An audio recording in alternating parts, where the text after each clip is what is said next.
চুরি করে করে ঢাকা বিশ্ববিদ্যালয়ের অধ্যাপক হয়ে গেছে।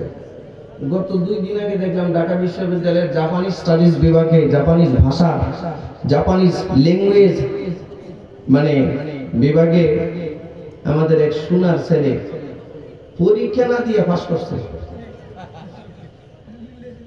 যে বিশ্ববিদ্যালয়ে এখন পরীক্ষা না দিয়ে ছাত্র পাস করে এই বিশ্ববিদ্যালয়ের অধ্যাপক তো মনে হতে পারে।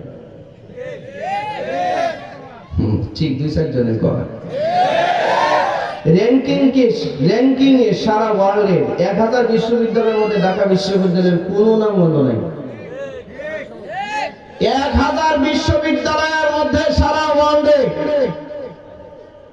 ঢাকা বিশ্ববিদ্যালয়ের নামও নাই। কি পরিমাণ চোরদেরকে বসাইছে ওখানে,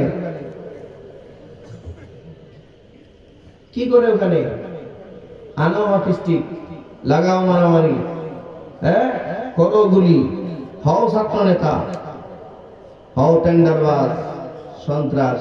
ছাত্র জমানায় শত শত কোটি টাকার মালিক। কথা বলেন না কেন?